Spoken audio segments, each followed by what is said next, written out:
Ni hao, welcome to this edition of How to Write. I'm Matt Windle, professional boxer, former Young Poet Laureate and Poet Laureate of Birmingham, and today we're going to be looking at how to write rhymes. So let's get started.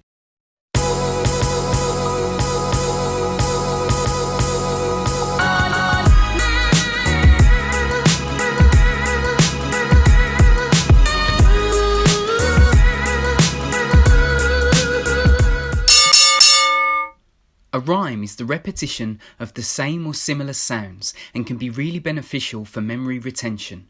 The earliest surviving evidence of rhyme was found in an ancient collection of Chinese poetry and song dating back to around the 10th century BC. That's 1,000 years before the birth of Jesus. It's also extremely likely that rhyme is even older than this and would have existed orally before being written down. Remember, we can cheat nowadays too. If you're stuck when trying to rhyme, then you can use either a rhyming dictionary or online search engines. Here are some examples of different types of rhyme. The most common form of rhyme is called a perfect rhyme or a full rhyme.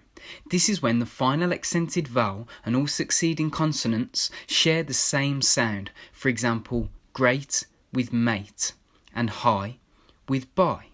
It's about how they sound when coming out of your mouth and not just how they are spelt. Perfect rhymes often provide cliché, and this isn't always a good thing. A cliché is something that you've heard millions of times before, making it unoriginal.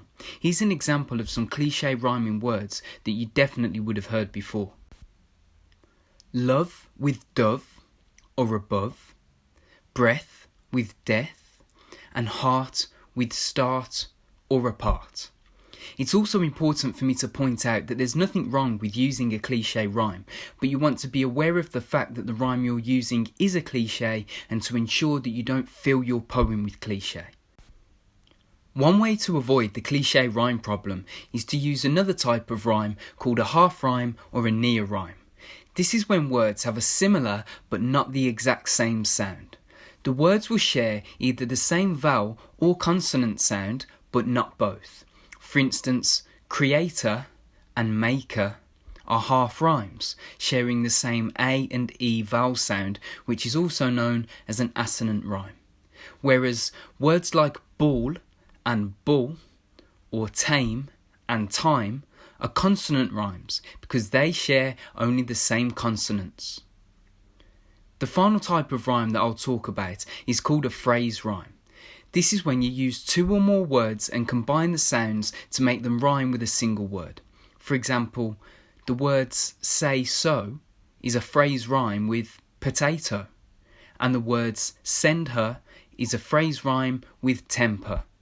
Marathon is a word that supposedly has no words that rhymes with it, but if we said, there are people in my life and I want to empower them and make them believe that they can run a marathon, then we can phrase rhyme with a word that has little or no perfect rhymes. There's also internal rhyme, and you can find out more about that in my How to Write Rhyming Couplets video. When rhyming, you need to take accents into account. Here are some words that rhyme in one accent but not others.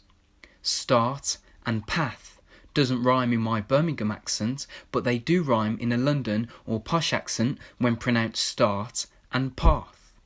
Happy and Saturday rhyme if you're from the East Midlands because they pronounce it happy and Saturday.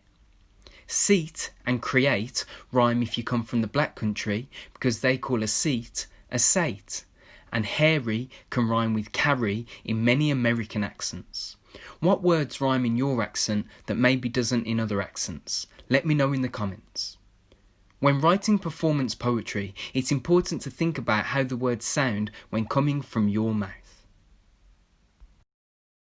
So for your bonus challenge, I want you to try and rhyme with the following three words. Dangerous, wolf, myth. See if you can rhyme with dangerous, wolf and myth, and let me know the best rhymes that you can think of in the comments. Ta-ra a bit.